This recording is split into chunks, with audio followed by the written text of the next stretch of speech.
put you on the spot like that, like all the time? The professors, yeah, they tend to do that. Socratic method. So if you don't know the answer, they're just gonna kick you out.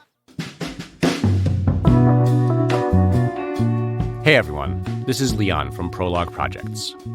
On this episode of 5 to 4, Peter, Rhiannon, and Michael are taking your questions. This is an extremely heightened moment in American politics, and the questions you all sent in very much reflect that.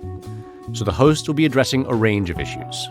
Why the liberal justices seem to be taking a laissez-faire approach to the conservative takeover of the judiciary, what to do with your vote in the 2024 elections, and why law professors still seem to think it's fine to date their students. This is 5 to 4, a podcast about how much the Supreme Court sucks.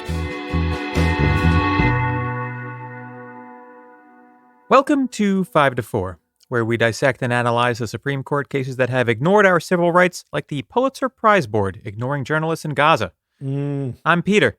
I'm here with Michael. Hey, everybody. And Rhiannon. Hello. Congratulations, of course, to the New York Times for their 150th consecutive year of winning a Pulitzer or whatever, just a guess, for their, quote, wide-ranging and revelatory coverage of Hamas's lethal attack in southern Israel on October 7th.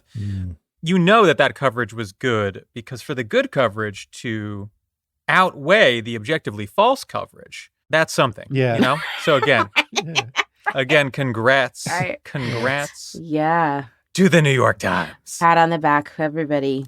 Great work. All right.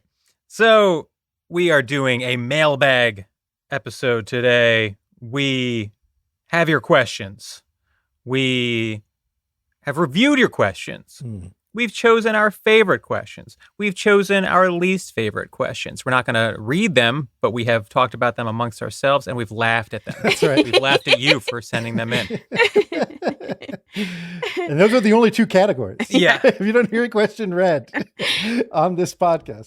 So I will say up top, we got a good amount of questions about like protesting and what's going on campus. And because we did the episode about the campus protests last week, we're going to more or less leave those alone. They should be addressed by our harrowing episode. Comprehensive coverage. But not Pulitzer Prize winning, weirdly. No. It hadn't been released yet. I think that's the only reason. That's right. It's up for 2025. Guaranteed. Might as well make room in your shelf right now. Yeah. So jumping in, our first question from James, is there a good faith reason the liberal establishment isn't playing the SCOTUS game as aggressively as they really should? Are they really just clinging to the idealized, nonpartisan institution that they believe the Supreme Court ought to be? This is a good question. We had a few questions along these lines. Like, what are the libs doing? Yeah. Why are they seemingly sort of still embracing the institution? Do they have lead poisoning? Yeah. Did somebody drop an anvil? Right. All the questions that their conduct would naturally lead you to ask. That's right. So first things first, I think it's very hard for the average 5 to 4 listener to put themselves in the mind space of the average liberal Supreme Court justice, right? Yeah. For the most part, yes, these people really do believe in the institution of the court, and not just the court, but courts generally, the law generally. They are deeply entrenched in the politics and culture of the institution. If you're like a young law student, or even anyone like under 40, it's probably a lot easier for you to shed your prior understanding of what the court is or was, because that understanding is a few years old, right? I mean, if you're 40 right now, you were 32 when Merrick Garland happened, right? Which means like you weren't that deep into paying attention to politics, right? Yeah. This was one of the first major events in the history of the Supreme Court in your adult life. So I think a lot of people, including in like our age group, but especially if you're a bit younger, they look at this and they're like, isn't this so obvious what's happening? But you have to think about someone who has believed one thing about the court for 40 plus years, and that's a major part of their life, right? The major part of their life. That's decades of understanding and analyzing the court as like a largely apolitical actor, right? A noble idea.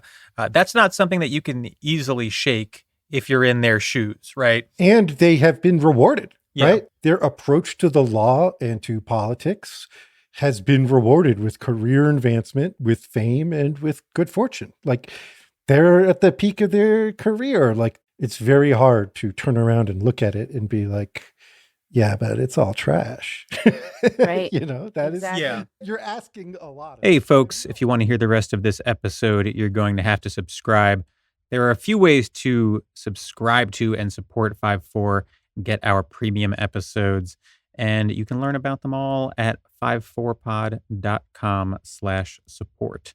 Subscribers get a whole bunch of benefits, including exclusive episodes, members-only events, first dibs on live show tickets, and access to our very lively Slack channel. So if that sounds good, head over to 54pod, all spelled out, .com/support. Thanks.